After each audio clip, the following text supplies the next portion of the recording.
Assalamualaikum warahmatullahi wabarakatuh. Ashama harkafuni kabajamtoota fi hordoftoota chaanala keenya akka nagaa keessanii fayyaa jirtu baga jiraattan har'a kunoo deebinee qaxaroo keenya kabajnee asitti caaltuu wajjin isinii argamnee jira jechuudha. Akkasuma wanni har'as argamneef akkuma beekamu gaafilee fi deebii garaagaraa akkuma dura wal gaafachaa turre har'as wama akkasii gaafii fi deebisan qopheeffannee iddoo kanatti argamnee jirra jechuudha. Akkasuma hanga xumura sagantaa keenyaatiif akka nu wajjin turtan abdii guddaa isinirraa qabna.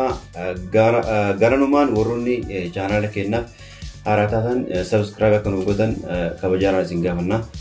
Assalamu alaikum warahmatullahi wabarakatuh. Daawwattoota shaashee akkam jirtu fayyaa keessanii? Ayyagaa sagantaadhaaf dhufnee jirra. Isinis baga nagaan nu fidanii akka gaaf if deebiidha. Gaaf if deebii maatiin keenya nu gaafataniif deebisuuf qophoofnee dhufneerra. Kanaaf isinis hanga dhuma sagantaa keenyaatti nu faana tura. Gaafii eegalee jechuudha. Gaafii amma anatu eegalamoo situ eegala? Arraati eegaluu qabdi dirqama. Eegalika. Gaafii tokkoffaa mucayyoo kan Sumiyyaa jedhamtu nu gaafate caaltuu maaliif salaamata naman gaafatte? Sumiyyaa akkam fayyaa keetii nageenya si wajjinaa jiraatu.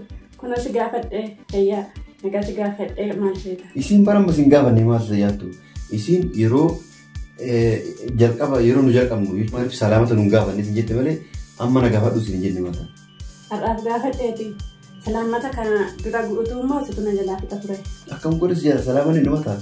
Salaamata akkuma yoo anillee yeroo eegalu assalaamu alaikum jedhee eegala. Atillee yeroo taraan si ga'e assalaamu alaikum jettee eegalta malee salaamani dhumatu. Kanaafuu har'a balleessa situ qabaa dhiifama gaafadhu daawwattoota keenya.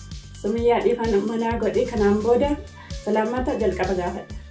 Okay, Sumayyaa akkuma isin jettu amma dhiifama si gaafattee jirti. Dhiifama akka gootuuf abdii qabna. Kanaafuu namni tokko erga waawii balleessee kalaasi erga dhiifama gaafatee namni waa tokko nama dhiifne hin jiru. Kanaafuu akka dhiifama gootuuf abdii guddaa sirraa qabee jira. Amma booda yeroo hundaa yeroo isin jechuun eegallu salaamata akka eegallu abdii guddaa sirraa qabna jechuudha.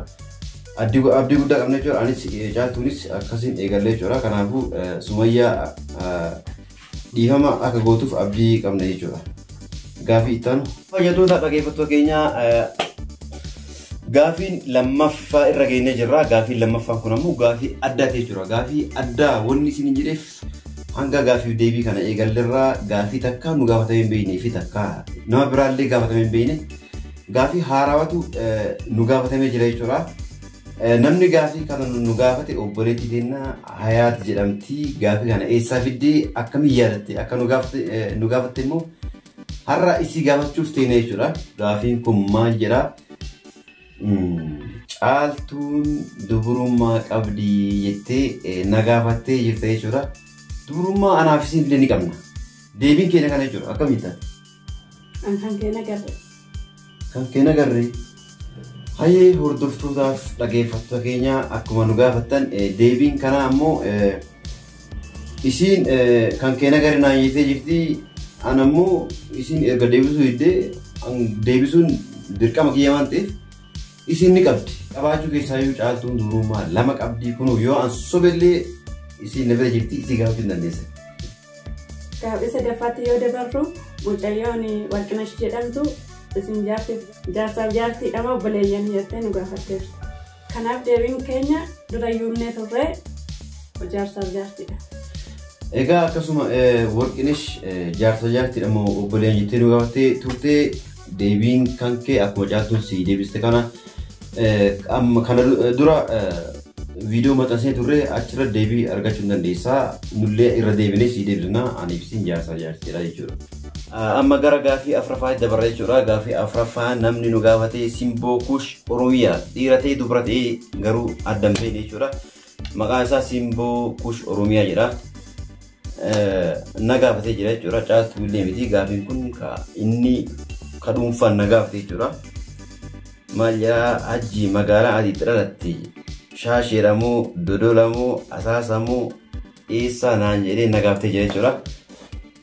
Akkasuma magaalaan itti ilaaladhe magaalaa Lokkeeti. Deebiin kan kee akkas ta'a godina Arsiidhaa magaalaa Lokkeetti ilaaladhe jechuudha. Kan kan gaafate waliin tuub jedhama maqaansaa. Achi mucayyoon itti fuute mucayyoo isaatiidha. Okay, kanaafuu erga inni akkas jedhee nu gaafate atammoo biyyuma kan kee iddootti ilaalte bakkuma biyyuma kan kee hin taate. Ani Shawaa Lixaa Ambootiin dhaladhe. Okay, akkasuma akkuma beekamu ganda Aceetti dhalatee jechuudha. Amma gara gaafii itti aanutti dabarra jechuudha. Gaafii itti aanu namni nu gaafate Naayiraa Jimmaa kan nu gaafate caaltuun afaan Oromoon beektu nu jettee nu gaafate jirti. Mee yoo si fakkaatu ka haasa'u jirtu kun afaan kam si fakkaata? Nuu si gaafanne beektumaa nu deebisi jennaan. Maal jettaan? Anis akkasuma jedha. Ibsiif ka sirriitti. Afaan Oromoon beektu caaltuun afaan Oromoon beektu siin jedhanii kun gaafii nu dhiyeessanii jiranii. Afaan Oromoo haasaan jira. Okay, Naayiraa Jimmaa an afaan Oromoo haasaa afaan Oromoo dubbachuu jira jettee deebii si deebiftee jirti jechuudha. Afaan isiin beektu afaan Oromooti. Afaan Oromoo kan haasofnu kan haasa'u jirti yookaan immoo xiqqoonni si dhibuu danda'eef loqonni naannoo garaagaraa ta'uu danda'a. Kanaaf si dhibuu danda'a jechuudha. Kaasa'u jirtu garuu afaan Oromooti. Garuu xiqqoo waan sodaatuuf kaameraadhaaf xiqqoo waan haaraa taateef waan sodaatuuf afaan biraatti fakkaate malee afaan Oromoo haasa'u jirti. Deebiin kan kee asumaan kana jechuudha. Mucayyoon Masarat jedhamtu tokko mana keessan dhufuuf hin eeyyamamaa jette. Hin eeyyamama yeroo barbaaddetti aloo saala. Okay, Masarat akkuma ati gaafatte mana keessan dhufu nu eeyyamtan jettee gaafii nu gaafatte jettee jechuudha. Mana keenya si eeyyamnaa sa'a 24 yeroo barbaaddetti amma ta'e halkan ta'e guyyaa ta'e yeroo ati barbaaddetti si eeyyamamna buna dhaabnee si eeyyina. Ganama ta'e galgala ta'e yeroo nu rafnu ta'e yeroo nu kaanu ta'e jaartiin ta'e jiru ta'e yeroo jaartiin ta'e hin jirre ta'e yeroo hundaa firii jirra waan ta'eef yeroo hin jirre illee akka hubtu jira koon qabu. Yeroo nan hin jirre illee La yeroo isin jirtu gootu maaliif akka buna si dhaabduuf yeroo ati hin jirre maa anu beekaa jedhee malee anu olu seensu waan ta'e. Akkasii yeroo hundaa manni keenya firiidha sa'a 24 keessummeessuna sin jechuu barbaade masti galatoomii amma gara gaafii itti aanutti dabarra jechuudha. Okay, akkuma guyyaa dura hanga ammaa ka isin wajjin godhu jiru gaafiif deebii keenya guyyaa dura waan isin gaafanne tokko jira waan obboleessi keenya tokko nu gaafate nuti ammoo isin gaafanne tokko jira.